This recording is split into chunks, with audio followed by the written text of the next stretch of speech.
now. One of the U.S. government's premier UFO investigators has stepped out of the shadows to openly discuss his work for the UAP Task Force, an organization created by Congress to evaluate unidentified aerial phenomena.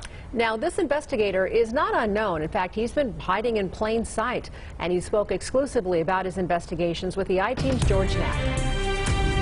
Set up over close to the doorway. Television viewers know astrophysicist Dr. Travis Taylor as an intrepid investigator of UFOs and the paranormal at Skinwalker Ranch and on other History Channel programs. Only a handful of people in the world knew that Taylor was leading a double life, secretly working as the chief scientist for the Pentagon's UAP task force. But I would say, other than the people who already knew on the task force, you're the first person to figure it out, George. As a scientific prodigy, Taylor earned advanced degrees at a young age and has spent his entire adult life working on classified projects, first for the U.S. Army, then for defense contractors. He wrote a book about how the U.S. government should prepare for alien contact, which caught the attention of Jay Stratton, a high-ranking intelligence official who's been involved with each of the Pentagon's secretive UFO investigations, including OSAP, based in Las Vegas, ATIP, its successor, and later took charge of a third effort, the UAP Task Force, even before that team was formally created by Congress. Jay Stratton, the director of the UAP Task Force, asked me if I would be interested in being the chief scientist. And I was like, yeah, absolutely, of course I would. One of the primary jobs of the task force was to write a report to Congress summarizing the known evidence about UFOs. The team had already created a classified briefing consisting of the most intriguing military encounters, starting with the 2004 Tic Tac incident. The task force whittled down a huge database into 144 of the very best cases. Dr. Taylor helped write the final report. But we picked sources that we knew had a chain of custody of the data. And out of those 144, 143 of them we still couldn't figure out what they were, where they came from, and what their intent was.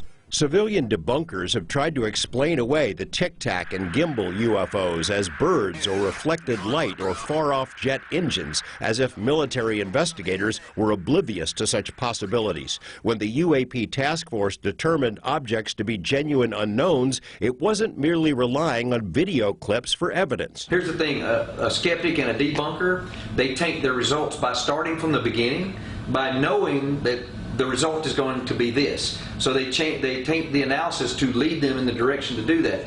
And the data that we had, in many cases, there was more of it than what the general public has and what was released.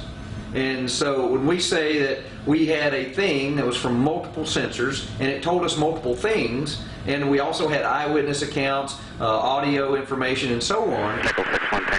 Taylor and the task force spent 3 years analyzing the 144 incidents, including dozens of bizarre objects that buzzed multiple Navy ships in 2019. Some of them were spheres that swarmed and kept pace with the warships. Others appeared to be greenish pyramids. At time 0424 Zulu. Task force members were stunned to hear a Navy official tell a congressional hearing last month that all of these were, quote, drones, as if the mystery had been solved. Someone had to disregard the work of the task force to make that claim. We had a lot of sensor data on some of them that we couldn't determine what they are. I mean, if it's our near peers doing it, that's scary. But at the same time, we also never found any evidence that it was our near peers doing it. The drone conclusion was reached after the UAP task force was done and before the new UFO program, AIMSOG, even started. So who did it? George Knapp, 8 News Now.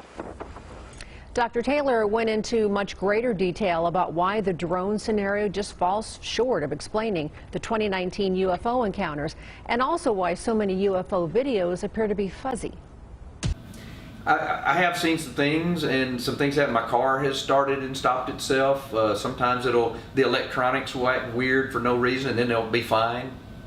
I've actually had that happen once driving out of my driveway. My car just turned itself off, and I just happened to get out because I was wondering, just curiosity, and I thought, well, if I'm at the ranch, I'm gonna get out and start looking around. So I got out of the car and I looked up, and there was an odd vortex in the clouds above my house when this happened. I can't explain that. I'm just saying those are correlated events. I don't have any other data to go along with that, but that's a weird piece of data. But when I got back in the car, cranked right up. I've actually had that happen once driving out of my driveway. My car just turned itself off. And I just happened to get out because I was wondering, just, curiosity, and I thought, well, if I'm at the ranch, I'm gonna get out and start looking around. So I got out of the car and I looked up, and there was an odd vortex in the clouds above my house when this happened. And I can't explain that. I'm just saying those are correlated events. I don't have any other data to go along with that, but that's some weird piece of data. But when I got back in the car, cranked right up.